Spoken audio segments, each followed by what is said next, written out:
संजना तुरंत जाकर दवाई वाला तेल लेकर आई। करण पहले ही बेड पर लेट चुका था, इसीलिए संजना उसकी पीठ पर हल्के हाथों से तेल लगाने लगी। बीच बीच में वो उसके निशानों पर हल्की फूंक भी मारती जा रही थी। वो करण को ऐसे दर्द में देखकर बहुत दुखी थी। उसने पूछा, क्या बहुत दर्द हो रहा है? क्या तुम हॉस्पिटल चलना चाहते हो? संजना की फूंकों और दवाई वाले तेल की मालिश से करण को बहुत आराम मिल रहा था। उसने कहा, कहीं जाने की जरूरत नहीं है, मैं कुछ दिनों में बिल्कुल ठीक हो जाऊंगा। संजना ने पूछा, तुम्हारे पिता तुम्हें हमेशा मारते क्यों हैं? तुम अब छोटे बच्चे नहीं हो। उन्होंने पहले भी उसे इतनी बेरहमी से मारा था और आज भी इतनी बुरी तरह से पीटा है। कौन सा पिता अपने बच्चों को ऐसे ट्रीट करता है? ये जनरल ग्रोवर जरूरत से ज्यादा बेरहम थे। करण उनका अपना बेटा था या कोई दुश्मन? क्या उनका तरीका कुछ ज्यादा क्रूर नहीं था? मालिश करने के बाद संजना हाथ धोकर आ गई। उसने वापस आकर देखा कि करण नींद में लग रहा है। उसने धीरे से उसे कंबल उड़ा दिया और उसके पास लेटकर उसे प्यार से देखने लगी। कुछ देर तक उसको निहारने के बाद उसने धीरे से आगे बढ़कर उसके होठों पर किस कर लिया। उसे क्या पता था कि एक छोटे से किस से करण की नींद खुल जाएगी। और अब सिचुएशन भी बदल गई थी। करण अब उसे पैशनेटली किस करने लगा। संजना ने उसे धक्का देते हुए कहा, ये क्या कर रहे हो? तुम्हें अभी भी चोटें लगी हुई है। लेकिन करण उसकी बात सुन ही नहीं रहा था।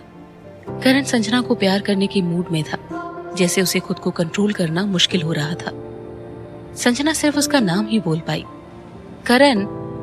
और एक बार फिर दोनों अपने पैशनेट प्यार की दुनिया में खो गए। अगले दिन जैसे ही सुबह के 6 बजे एक तेज हॉर्न की आवाज आई।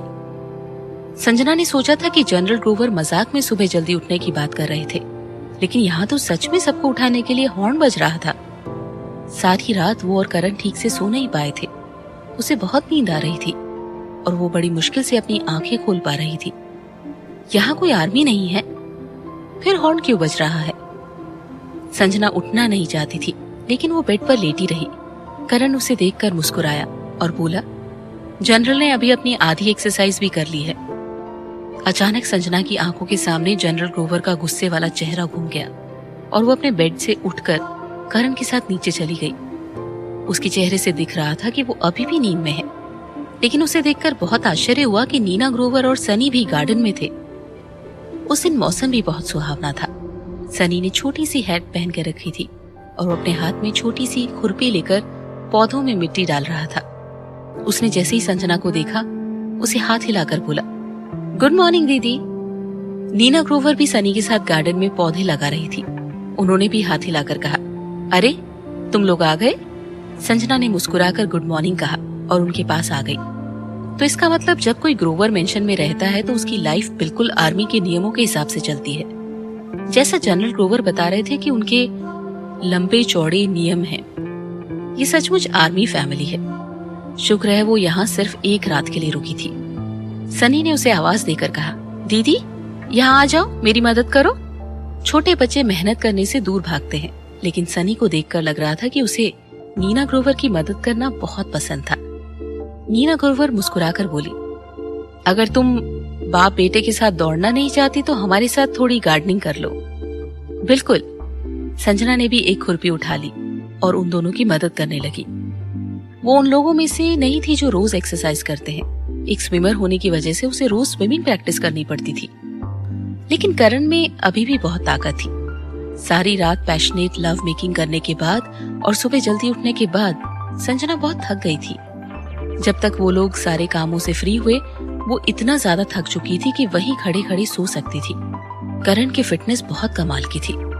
चाबुक से इतनी मार खाने के बाद और सुबह इतनी देर तक रनिंग के बाद भी उसकी सांस नहीं फूल रही थी और वो बिल्कुल भी थका हुआ नहीं दिख रहा था। जब वो लोग नाश्ता कर रहे थे, नीना ग्रोवर बार बार संजना को करण के साथ वहां आते रहने को कहती रही।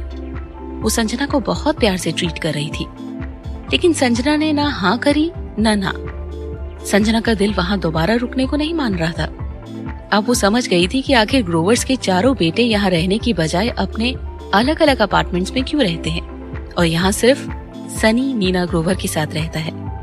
सुहाना मौसम देखकर नीना ग्रोवर ने जनरल ग्रोवर से कहा कि वो दोपहर में स्विमिंग के लिए जाना चाहती है। वो काफी दिनों से इंतजार कर रही थी और चाहती थी कि संजना उन्हें और सनी को स्विमिंग सिखाए। जनरल ग्रोवर की मंजूरी मिलने के बाद करण नीना ग्रोवर और सनी को सिंघानिया फैमिली के वाटर क्लब लेकर गई। करण पानी में नहीं गया, बस पास में कुर्सी पर बैठकर कॉफी पीता रहा और अखबार पढ़ता रहा। नीना ग्रोवर और सनी दोनों ही तैरना नहीं जानते थे, इसीलिए संजना ने सबसे पहले उन्हें पानी में फ्लोट करना सिखाया और फिर उसके बाद स्विमिंग करने का पोस्चर सिखाया। सनी फास्ट लर्नर था, इसीलिए जल्दी ही वो अपने आप फ्लोट करने लगा। और जहाँ तक नीना ग्रोवर की बात थी, वो काफी देर तक कोशिश करने के बाद भी सीख ना सकी, इसीलिए उन्हें फ्लोट करना नहीं आया। उनकी खराब फिटनेस को देखते हुए वो पानी में ज्यादा देर तक नहीं रुकी और पूल से बाहर निकलकर अपने दोस्तों से बातें करने लगी। पूल में अब सिर्फ संजना और सनी थे। सनी में बहुत एनर्जी थी। 1 घंटा हो गया था, लेकिन फिर भी उसका जोश बढ़ता जा रहा था और उसे बिल्कुल अंदाजा नहीं था कि उसके करण अंकल कितने बेचैन हो रहे थे। संजना पूल के किनारे पानी में पैर लटकाकर बैठ गई। उसने टॉवल नहीं पहन रखा था। उसको देखकर लग रहा था कि वो सनी के साथ खेलने के लिए पानी में कभी भी कूद जाएगी। नीले साफ पानी में संजना का गोरा शरीर मोतियों की तरह दमक रहा था। उसने आज जो स्विमिंग सूट पहना था वो उसके लिए नीना ग्रोवर ने चुना था। ये स्विमिंग सूट काफी सेक्सी था, जिसमें संजना का परफेक्ट शरीर बहुत सेक्सी लग रहा था और कोई भी उसे ऐसे देखकर आकर्षित हो सकता था। करण ने साइड से उसे घूर कर देखा और कहा, मिष्टी इधर आओ। संजना जो अभी भी सनी को स्विमिंग सिखा रही थी, करण के पास गई और बोली, क्या हुआ? करण ने पूछा, तुम्हारा वो स्विमिंग सूट कहाँ है जो तुम कंपटीशन में पहनती हो? संजना बोली, ये कोई कंपटीशन थोड़ी ना है, मुझे उस स्विमिंग सूट की क्या जरूरत? करण बोला, आज से जब भी तुम स्विमिंग करो वही वाला स्विमिंग सूट पहनोगी। कंपटीशन के दौरान जो स्विमिंग सूट पहनते हैं वो हाथों और जांघों तक लंबा होता है और उसमें शरीर बिल्कुल भी नजर नहीं आता। इससे अच्छा और क्या होगा? संजना ने तुरंत मना कर दिया। वो बोली, नहीं, क्या तुम जानते नहीं हो कि स्विमिंग सूट कितना टाइट होता है? उसे पहनकर किसी का भी दम घुटेगा। अगर उसे वो स्विमिंग कंपटीशन के लिए पहनना जरूरी नहीं होता तो वो कभी भी नहीं पहनती। करण का ऑर्डर कौन मना करने की हिम्मत कर सकता है? उसे ना सुनने की आदत नहीं थी। उसने संजना को ऑर्डर देते हुए कहा, अगर ऐसी बात है तो तुम भविष्य में ऐसे स्विमिंग सूट्स नहीं पहनोगी। संजना ने करण की तरफ देखा, लेकिन कुछ नहीं कहा। एक पल के लिए वो उसकी बात सुनकर शॉक थी, लेकिन फिर अगले ही पल वो मुस्कुराने लगी। उसे करण के पास से जलने की महक आ रही थी। संजना को मुस्कुराता देख करण को गुस्सा आ गया और चिढ़कर बोला, तुम पागलों की तरह क्यों मुस्कुरा रही हो? सनी का ध्यान रखो। ये कहकर उसने अपना अखबार टेबल पर रखा और वहां से चला गया। संजना मुस्कुराती हुई पूल में वापस आ गई। उसने सनी से पूछा, सनी, क्या तुम थोड़ा आराम करना चाहते हो? सनी अभी भी पानी में मस्ती कर रहा था और बाहर निकलना नहीं चाहता था, लेकिन उसने कहा, नहीं नहीं। ये कहकर वो वापस पानी में फ्लोट करने लगा। संजना भी पूल में उतर गई और सनी को तैरना सिखाने लगी। वो पानी में जितने आराम से तैरती थी, उससे वो बिल्कुल समुद्र की जलपरी दिखती थी। करण वहीं आसपास घूम रहा था। कांच की खिड़की से उसने संजना को तैरते हुए देखा। थोड़ी देर बाद सनी भी पूल से बाहर आ गया और दौड़कर बाहर बने गार्डन से फूल तोड़ने लगा। फूल तोड़कर वो वापस आया। करण भी अंदर आ गया था और टेढ़ी नजरों से सनी को देख रहा था। जैसे वो अंदर घुसा, उसे सनी की आवाज सुनाई दी, दीदी, मुझे आप बहुत पसंद हो, ये फूल आपके लिए। संजना नीचे बैठी हुई थी, इसीलिए सनी ने वो फूल उसके बालों में लगा दिए और खुशी से ताली बजाते हुए बोला, दीदी, आप बहुत सुंदर लग रही हो। करण मन ही मन बहुत जल रहा था। आखिर ये शैतान ये सारी बातें कहाँ से सीख कर आता है? ये अभी से लड़की पटाना सीख गया तो बड़े होकर और क्या क्या करेगा? संजना को फूल देने के बाद सनी वापस पूल में कूद गया। अभी उसे पूल में खेलते हुए 2 घंटे हो चुके थे। सनी काफी हद तक स्विमिंग सीख चुका था, लेकिन फिर भी उसे काफी कुछ सीखना बाकी था। वो काफी दूर तक तैर नहीं पाता था। संजना ने पानी में रहकर उसे तैरकर आगे बढ़ना सिखाया था, लेकिन सनी और तैरना नहीं चाहता था, इसीलिए उसने संजना को कस के हक कर लिया। उसे देखकर लग रहा था जैसे कोई ऑक्टोपस संजना से चिपका हुआ है। करण को ये देखकर गुस्सा आ गया। वो पूल की साइड में आया और सनी को संजना से अलग करके बाहर खड़ा कर दिया। सनी ने मुंह बनाकर कहा, करण अंकल, आप क्या कर रहे हो? करण बोला, हम घर जा रहे हैं। सनी करण की बात सुनकर उदास हो गया और बोला, लेकिन मुझे अभी और खेलना है। अंकल, क्या हम थोड़ी देर और नहीं रुक सकते? करण ने तुरंत मना कर दिया, नहीं। सनी ने निराश होकर संजना की तरफ देखा। दीदी, मैं उसे उम्मीद थी कि शायद संजना उसकी मदद कर सकती थी, लेकिन करण ने फिर उसकी बात काटते हुए कहा, उसे आज से आंटी बोलो। संजना हिचकिचाते हुई मुस्कुराई।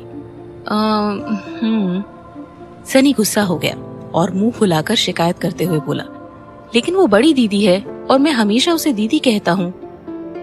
करण ने उसे डांटते हुए कहा, आगे से उसे आंटी कहोगे।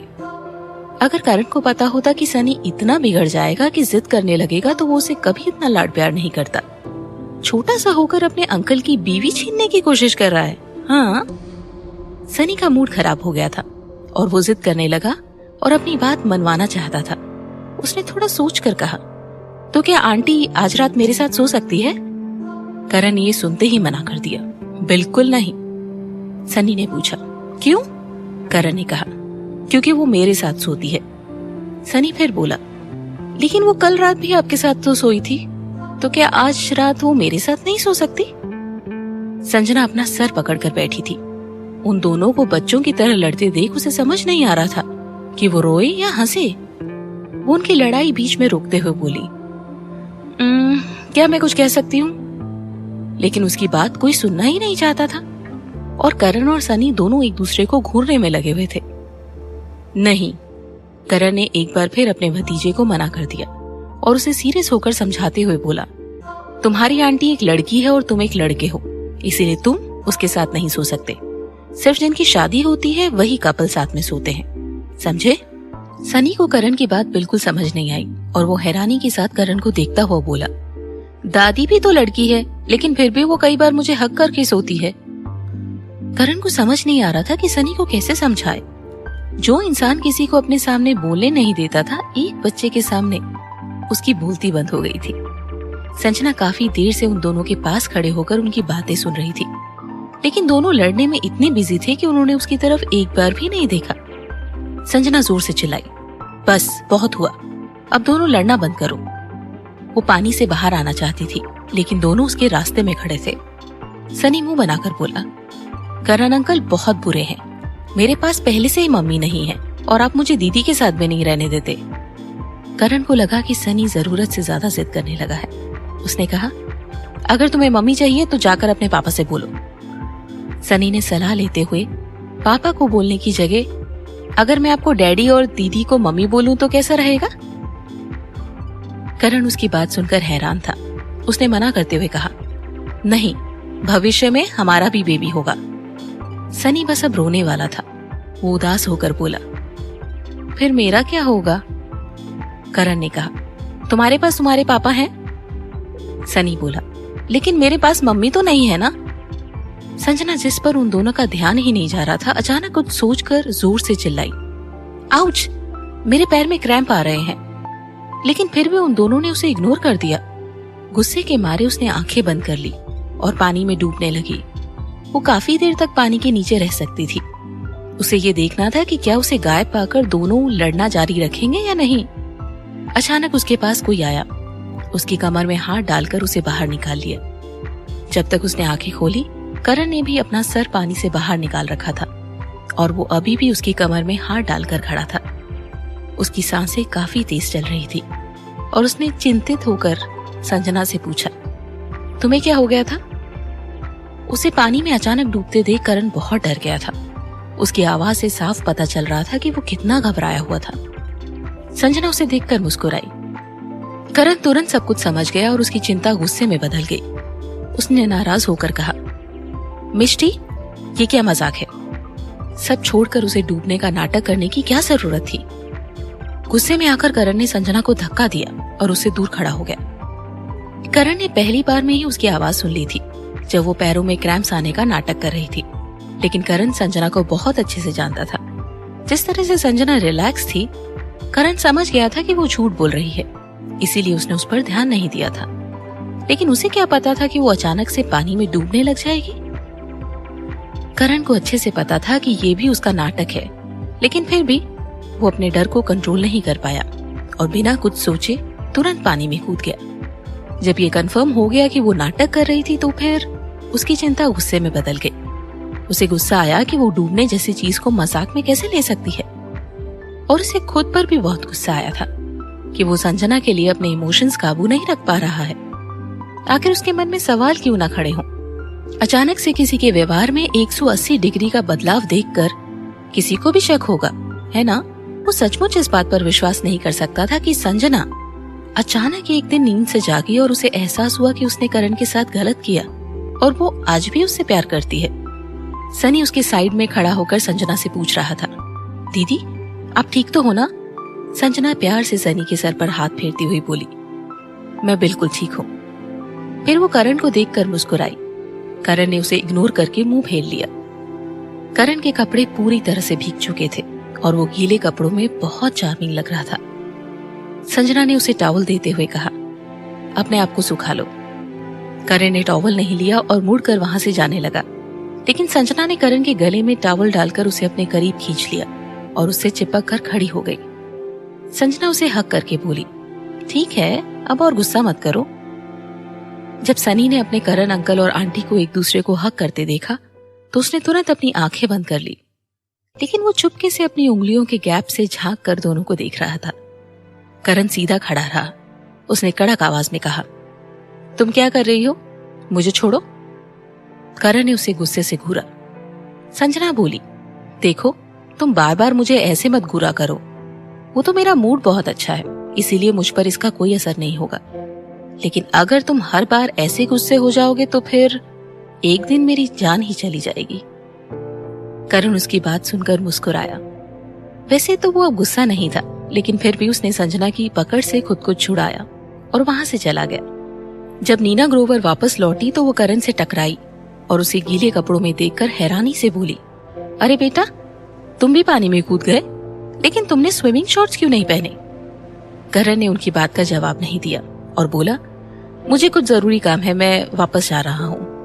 सनी दौड़कर नीना ग्रोवर से लिपट गया और उन्हें नीचे झुककर उनके कान में धीरे से बोला, मैंने दीदी और करण को हक करते देखा, दोनों किसी किसी कर रहे थे। नीना ग्रोवर उसकी बात सुनकर हंसी और संजना का चेहरा शर्म से लाल हो गया। उन दोनों ने किस कब किया? वो दोनों तो बस हक कर रहे थे। शैतान सनी, कितना झूठ बोलता है। संजना कई बार अपना फोन चेक कर चुकी थी। करण ने ना उसे कॉल किया था और ना ही मैसेज। वो इतनी जल्दी में वहां से चला गया कि संजना को अभी तक नहीं पता था कि उसका मूड ठीक हुआ है या नहीं हुआ है। उसने हिचकिचाते हुए करण को एक मैसेज भेजा। पहले वो उसका नाम ही लिखना चाहती थी, लेकिन कुछ सोचकर उसने लिखा, हबी मैं हॉस्पिटल में हूँ, लेकिन मेरा काम खत्म हो गया है, क्या हम आज रात डिनर पर जा सकते हैं? उसे कोई जवाब नहीं आया।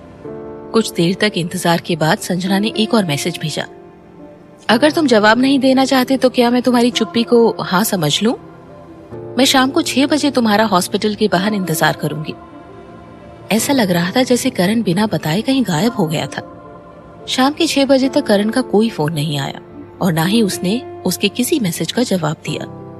संजना को लगा कि करण नहीं आएगा, इसीलिए वो उदास होकर 7 बजे हॉस्पिटल से बाहर निकली।